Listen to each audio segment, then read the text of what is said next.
This is Challen Rogers, and you're listening to Pro Lacrosse Talk. On Strider. Sidearm win, scores! Now it's one. Padel scores!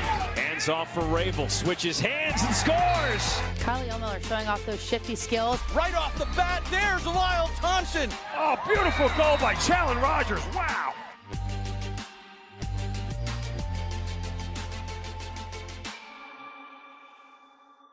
Welcome to Season 2 of the Pro Lacrosse Talk Podcast, the voice of Pro Lacrosse. I'm Hutton, he's Adam, and together we're bringing you interviews from all your favorite players and coaches, as well as news and analysis from all 4 professional lacrosse leagues.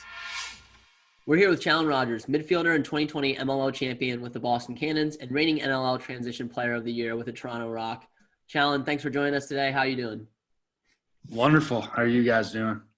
We're doing great. Again, congratulations on winning the MLL Championship, as well as your big deal with the Toronto Rock. We'll get to that a little bit later. But before we do, I kind of want to talk a little bit about, your beginning of your playing days. You grew up in Coquitlam, which is a pretty big hotbed for lacrosse. When did you first start picking up a stick and playing? I probably picked up the stick around 6, I think. Around 6 years old. My soccer coach actually recommended me test it out, and never really looked back from there. That's awesome.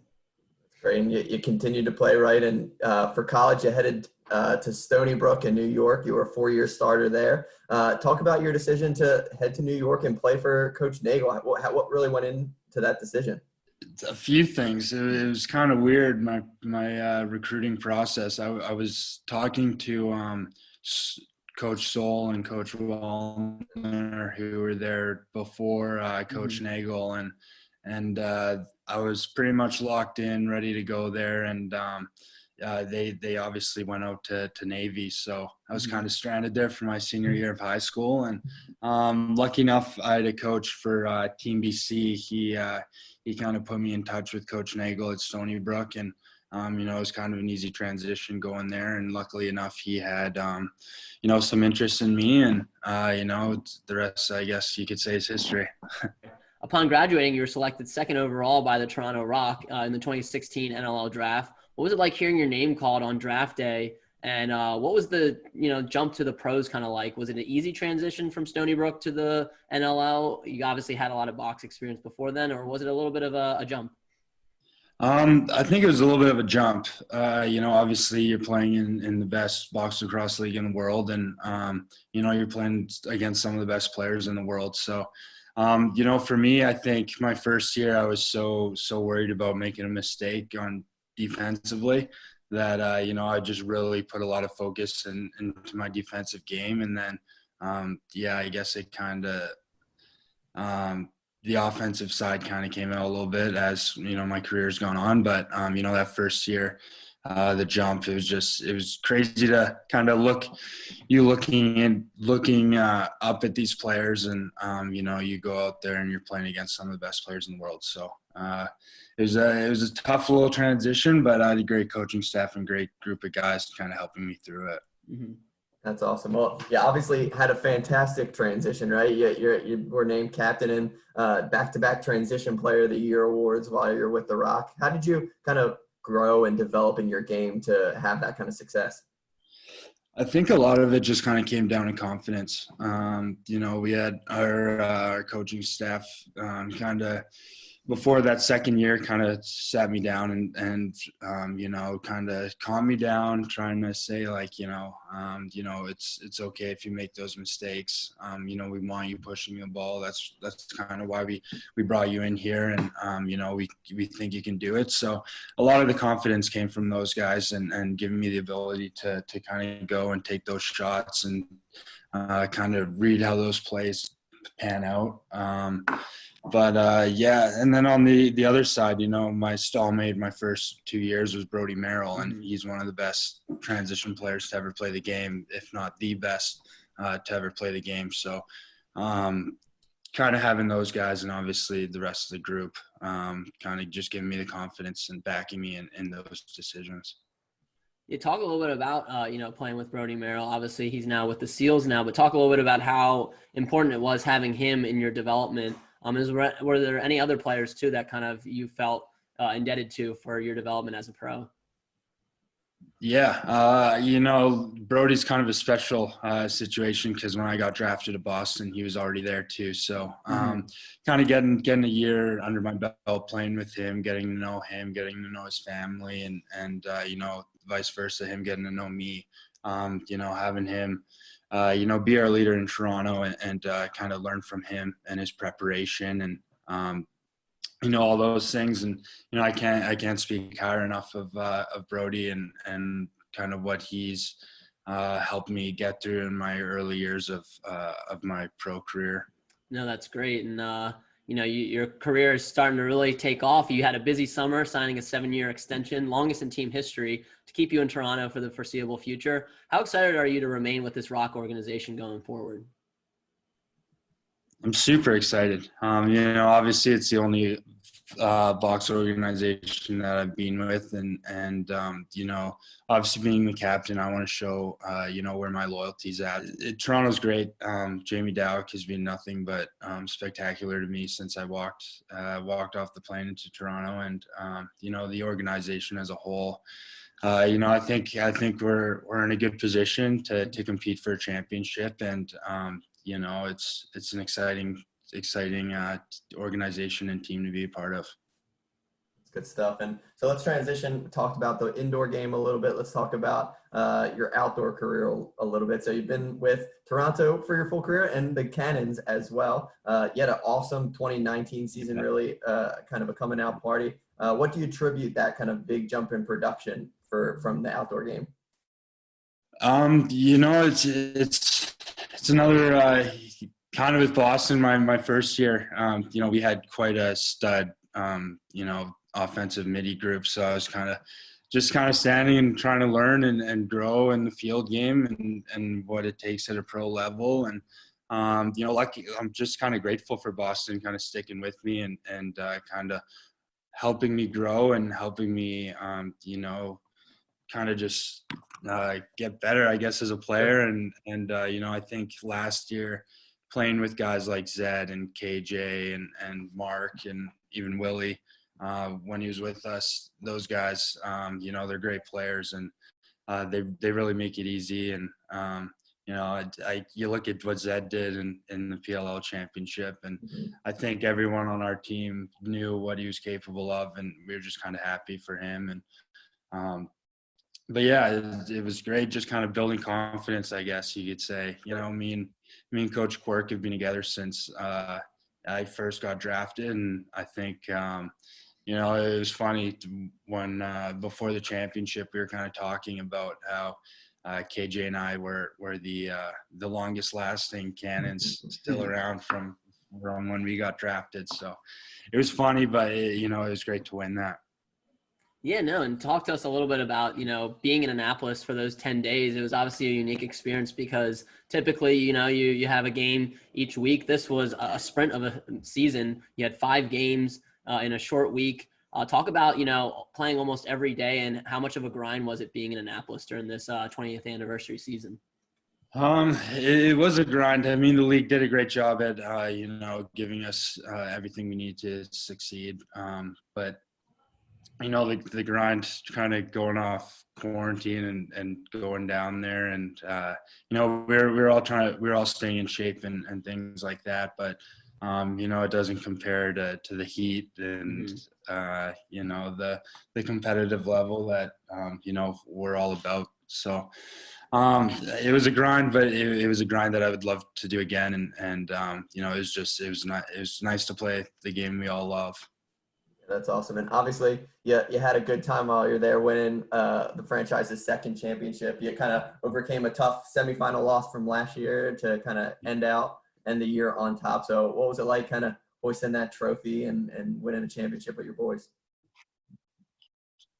It was awesome. It was a special day. That Sunday would have been, I turned 26 on Sunday. Okay. So it's a little birthday, champagne birthday, 26 on the 26th.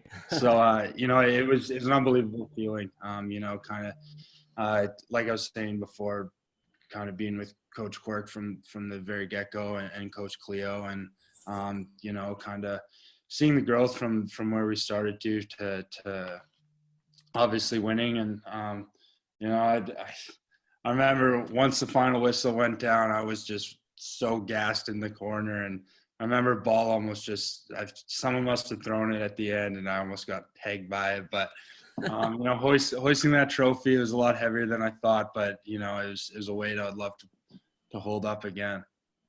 No, awesome. And were there any good stories too, maybe not just on the field, but kind of off the field too, when you guys were in the bubble? You obviously got to be a professional lacrosse player for a whole, 10 days essentially. Talk a little bit about that experience too, besides the lacrosse. Yeah, it was interesting. I was fortunate enough I had a king size bed, so I could just kind of sprawl out throughout those 10 days, get comfy. But,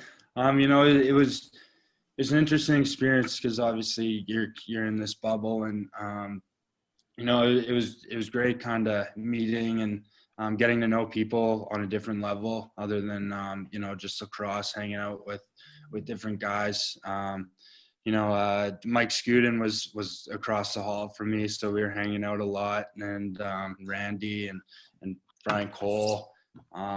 But we had a great group of guys, and kind of being able to hang out with them was definitely the highlight. No, that's great. Well, we're going to take a quick break, hear a word from our affiliates and sponsors, and then we'll go into our 5 and 5 segment and learn a little bit more about your lacrosse stick, as well as what you like to do when you're not playing lacrosse. Thank you for listening to another episode of the Pro Lacrosse Talk Podcast. Today I want to talk to you about our sponsor, Anchor. We've been using Anchor for the Pro Lacrosse Talk Podcast since the very start. Anchor gives you everything you need in one place, and better yet, it's free. They allow you to easily record and edit your podcast, and once it's published, they send it out to all the major networks such as Apple Podcasts, Spotify, Stitcher, and many more. They also connect you with advertisers so you can start making money from your podcast right away. So if you're thinking about starting a podcast today, download the Anchor app or go to anchor.fm to get started. Today I also want to talk to you about our affiliate Parkside Cards. Parkside Cards is your go-to source for Major League Lacrosse trading cards. They have a variety of packs on their website, including a box set that comes with 4 tickets to an MLL game, and a Lyle Thompson signature pack that comes with a limited edition signed Lyle Thompson card. And the best part is we've teamed up with Parkside Cards to provide you with a special discount. Simply visit parksidecards.com and use the code PLT to save 20% on your order today.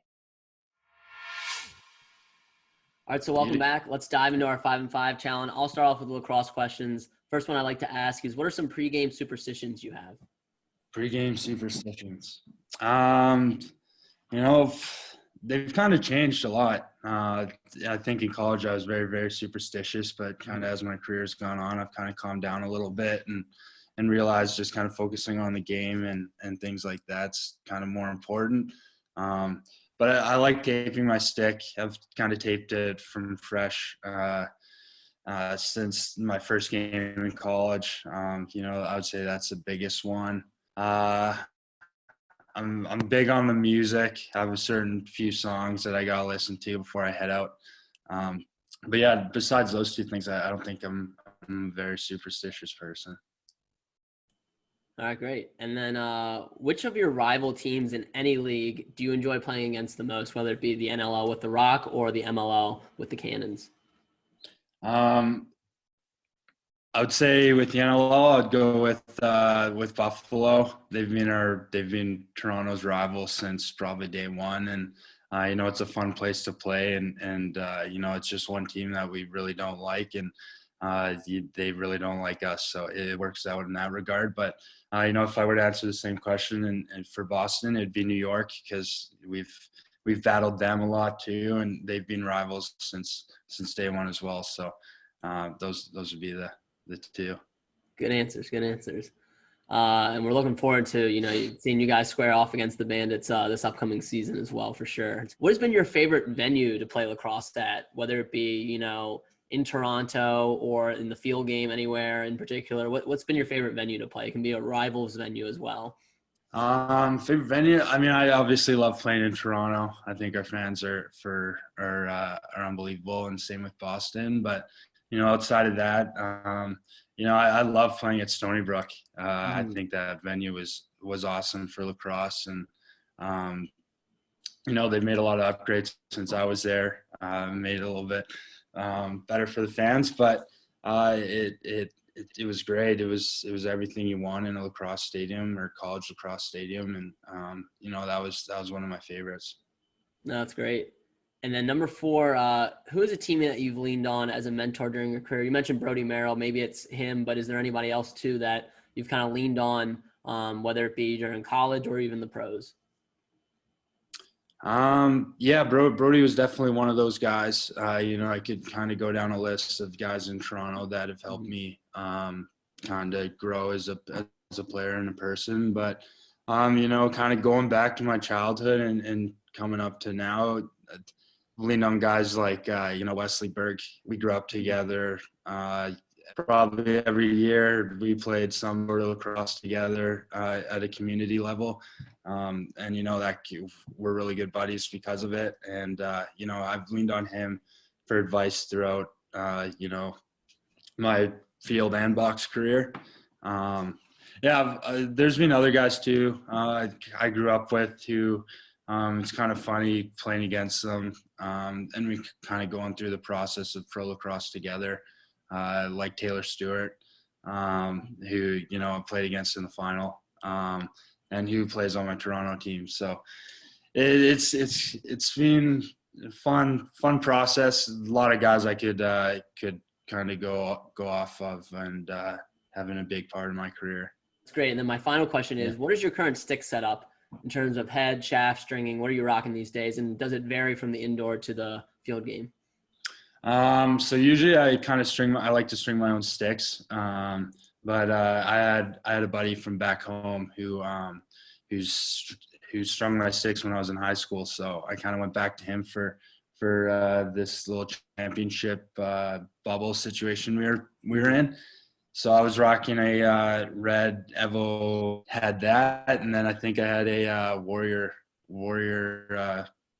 Burn Pro shaft. Nice. But that would be my field setup. For box, it's more of a higher mid pocket, but same kind of release with a little bit of a stronger shaft. Yeah, absolutely. Definitely need that stronger shaft when you're delivering cross checks and also, receiving checks as well. That wraps up the lacrosse questions. Adam will take away the off the field questions though. So obviously lacrosse is a big part of your everyday, but maybe let's talk about some hobbies or activities you enjoy doing when you're not on the field. So I live with 3 other guys who also play on Toronto. Okay.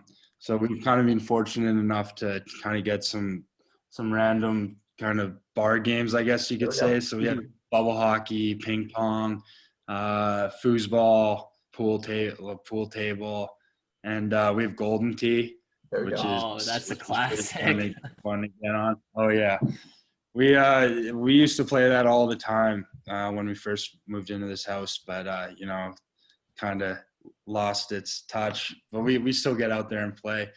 But I think the biggest thing kind of during this quarantine we've been doing is playing poker. So I think that's probably one of the biggest things I've been up to, and something that's pretty fun. I wasn't very good at it, but yeah, it's fun to play. Yeah, no. Are you winning money or are you losing money, or are you guys just playing for fun? No, we're playing for money. That 7-year contract now, so you're probably wagering a little bit more, right? Yeah, exactly. I'd probably say around even, maybe a little bit in the negative, but you got to bet money to make money, right? Exactly. True. I like it. Scared money don't make no money. All right, number 2. Who's a player or athlete in another sport you really enjoy watching right now? I've been watching a lot of hockey. Yep. Obviously being from Canada up north, classic hockey watcher. But I really like watching Nathan McKinnon play or Connor McDavid, 2 guys that are just filthy, just great hands, great speed, and change the game consistently. So, they're fun to watch, but they're great leaders out there as well, and 2 guys that you can kind of learn from. Yeah, absolutely. I'm kind of pulling for the Avs. My team's the Capitals, and they got eliminated. So I'm kind of going with the West Coast, where Adam's a Flyers fan. So I'm sorry, cannot get on the Flyers bandwagon at all. Not many people can, so it's okay. They don't want I'm us an island anyway. Number 3, favorite spot to vacation. Favorite spot to vacation. I haven't vacationed a whole lot. I'll say Punta Cana. I went with my grad class when I graduated, and that was not a bad time at all. I bet that was probably a blast. That's awesome. Number 4, favorite meal, and you prefer to take out, or cook at home? It kind of changes. I think I like to cook at home, but you can never go wrong with getting some takeout. Yeah. I'm a big jambalaya guy. Okay. I like jambalaya a lot. There's a place in Buffalo before games that I'll go get some jambalaya before the game, which is a little weird, but it's so good. I can't not go get it. But yeah, jambalaya is big on the list, and I'm a big edamame guy. Love edamame. I could eat that all day. Good stuff. And then my last question, since everyone's been quarantined for a while now, we've been asking for recommendations on TV, books, podcasts, whatever you've been binging. I watched Gossip Girl during quarantine for the first time. I'm a big fan of Blake Lively, so whatever. Gotta watch that. But actually in the bubble, we were me and Scoods were watching this documentary on it's called Outcry. Okay. It's about this kind of football player who gets wrongfully charged, and it's super interesting. That's one of the ones I'd say. And just finished Fear City, which was pretty good. It's quick three episodes, but yeah, that was good. Well, that wraps up our 5 and 5 challenge. We appreciate you hopping on. The final question I like to ask is, what is some advice that you have for a young player looking to one day play lacrosse professionally? I think it all comes down to work ethic. Kind of watching some kids play and being able to coach them a lot for my job. It's you see the kids that have started at a young level and maybe they walk on and they have the worst stick skills that anyone on the floor. But through that 3-4 year transition and watching them grow, the ones who work the hardest are the ones that are always getting better, are always learning, always listening. They want to succeed and coaches are drawn to people that work really hard. So, I think that'd be the biggest piece of advice. No, I think that's some great advice. And I think that kind of, shows in your career how hard you've worked to get to where you're at. And I think that's important for young players to realize that there's a lot of work that goes into being the best. But Challen, we appreciate you joining us. Where can people find you on social media? You can follow me on Twitter. I think it's just Challen Rogers, and then Instagram's Challen Rogers 23. Awesome. Well, Challen, again, congratulations on winning the 2020 MLL Championship. Congrats on your deal with the Rock, and best of luck going into this NLL season. Awesome. Thank you guys for having me.